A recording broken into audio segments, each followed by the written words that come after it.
Vamos a trabajar el momento de inercia respecto a secciones compuestas. Recordemos lo que es un área compuesta y consiste en una serie de partes o formas más simples conectadas como rectángulos, triángulos o círculos. Siempre que el momento de inercia de cada una de esas partes se conoce o puede determinarse con respecto a un eje común, entonces el momento de inercia del área compuesta es igual a la suma algebraica de los momentos de inercia de todas las partes. Por ejemplo, en esta sección tenemos tres áreas: un rectángulo superior destacado en amarillo, un rectángulo inferior destacado en verde y el rectángulo central destacado en fucsia.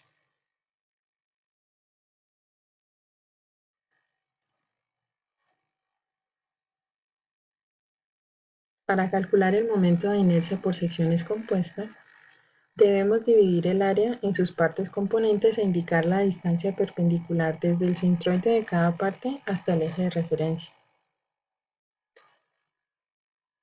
Luego debemos usar el teorema de los ejes paralelos si el eje centroidal para cada parte no coincide con el eje de análisis. Es decir, aplicamos que el momento de inercia respecto al eje de análisis es igual a el momento de inercia calculado respecto al centroide, al eje que pasa por el centroide, más el producto del área por la distancia entre los dos ejes al cuadrado. Para ello debemos considerar: para las secciones geométricas típicas, pues hay unas deducciones respecto a la geometría para calcular el momento de inercia respecto a los ejes que pasan por su centroide. Estos han sido obtenidos así como lo calculamos para el rectángulo: 1/12 de la base por la altura al cubo. De esta forma se obtiene el momento de inercia respecto a los ejes que pasan por el centroide, para aplicar el teorema de ejes paralelos. El momento de inercia de toda el área con respecto al eje de referencia se determina por la suma de los resultados de sus partes componentes con respecto a ese eje. Si una parte componente tiene un agujero, su momento de inercia se encuentra al restar al momento de inercia del agujero del momento de inercia de toda la parte. Vamos a hacer este ejemplo.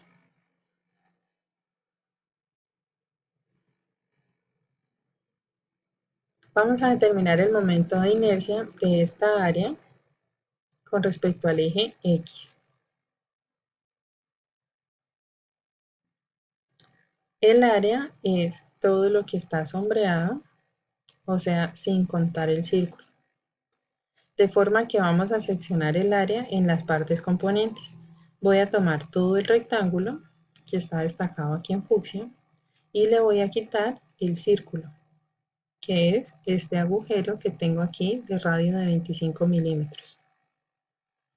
Entonces tengo dos segmentos en esa superficie, 1 y 2. Debemos identificar el área. El área total del rectángulo, 100 por 150 igual a 15.000 milímetros cuadrados, y del círculo, pi por 25 al cuadrado, 625 pi. Debemos identificar los brazos desde el centroide de cada parte hasta el eje de análisis. Entonces, estamos analizando respecto al eje Y, o sea que la distancia que hay desde el eje X de análisis, hasta el eje X que pasa por el centroide de cada elemento es una distancia que hemos llamado D sub Y. Entonces, ¿desde dónde está el centroide del rectángulo? Aquí, ¿sí? En el centro de la base y el centro de su altura. Entonces, la distancia que hay desde el eje X que pasa por el centroide y hasta el eje X de análisis es de 75 milímetros. Ahora, el centroide para el círculo está aquí justo en el centro del círculo y la distancia que hay desde el eje X que pasa por el centroide hasta el eje de análisis es de 75 milímetros. Ahora, para aplicar ejes paralelos, tengo la distancia, el área y me falta la inercia respecto al eje X que pasa por el centroide. Entonces, la inercia respecto al eje X que pasa por el centroide de un rectángulo es igual a 1/12 de la base por la altura al cubo. Y para un círculo es igual a 1/4 de pi por el radio a la 4.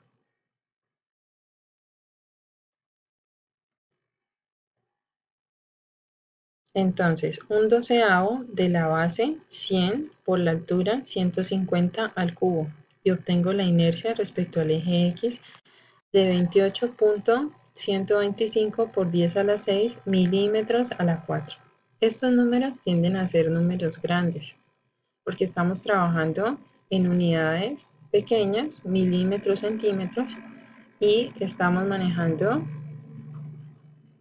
unidades a la 4, porque recuerden que es un brazo al cuadrado, o sea, longitud al cuadrado multiplicado por el área, que también son unidades de longitud al cuadrado. Y para la inercia en X, respecto al eje X del círculo, tenemos 1/4 de pi por el radio a la 4. Tenemos 306.796.16 milímetros a la 4. Ahora sí podemos aplicar el teorema de ejes paralelos. La inercia respecto al eje X del primer segmento es igual a la inercia calculada respecto al eje centroidal más el producto del área por el brazo al cuadrado. Y lo mismo para el círculo. La inercia calculada respecto al eje X que pasa por su centroide más el área multiplicada por el brazo al cuadrado. Ahora, para calcular la inercia del área, entonces a la inercia calculada para todo el rectángulo, le quito la inercia calculada para el círculo, porque el círculo no hace parte de la superficie de análisis. 112.5 menos 11.35, obtengo una inercia respecto al eje X de 101.15 por 10 a la 6 milímetros a la 4.